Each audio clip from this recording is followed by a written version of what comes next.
کہا یا علی 35-40 ہزار کا لشکر، اب پیاس سے سب جاں بلب، زبانیں نکلی پڑ رہی، یا علی پیاس لگی ہے. کہا بھائی ڈھونڈو پانی کو جا کر. کہا دور ایک نصرانی، یہ جو مسجد براسا جہاں پر آج ہے، جو لوگ آپ میں سے دیکھ چکے ہیں، اس وقت تو ظاہر سی بات ہے ریگستان تھا، سب صحرا تھا.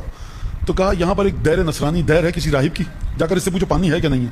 فوجی گئے. کہا میں بہت دور سے پانی لے کر آتا ہوں، 2-3 مشکیزیں ہیں، تم 40-50 ہزار کا لشکر میں کہاں سے پلاؤں گا.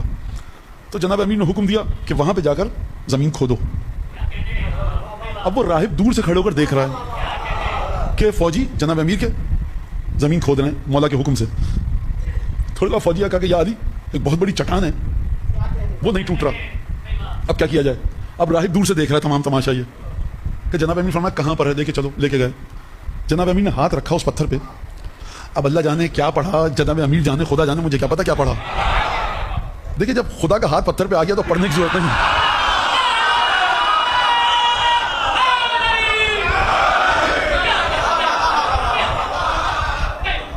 خدا آپ کے ماں باپ کو سلامت رکھے. یقین کیجیے مجھے امید نہیں تھی کہ آپ اس جملے کو اس طرح سے سنیں گے. بعض دفعہ انسان جاتا ہے مجمع کے سامنے تو جی چاہتا ہے مجمع میں کیوں ہلا کے کہہ کہ حضور جناب امیر کی فضیلت پڑھی ہے ذرا، لیکن ماشاءاللہ سے آپ حضرات رات کے اس پہر جس توجہ کے ساتھ بخدا طاقت آ رہی ہے میرے اندر بھی پڑھنے کی. آپ نے ہاتھ رکھا، پتھر اچھل کر کنارے پہ گیا اور فوارے کی طرح آبشار کی طرح پانی پھوٹا. راہب جو سب سلام ہے ایسے یہودی اور عیسائی کو میرا، اس نے وہ اس بات پہ خوش نہیں ہوا کہ صاحب اب ہمیں دور نہیں جانا پڑے گا پانی لینے کے لیے. وہ پانی تک نہیں آیا. اس نے کہا افیکم نبی او وصی نبی، یہ بتاؤ تم میں کوئی نبی ہے یا نبی کا وصی ہے. صاحب سلام ہے ایسے عیسائی پر.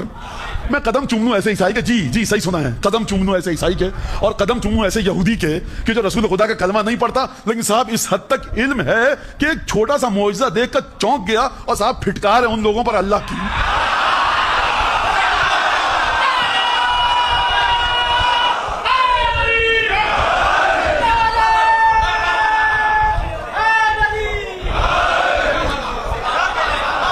کہ جو سلونی قبل ان تفقدونی سن کر بھی جناب امیر کو نہیں سمجھ سکے.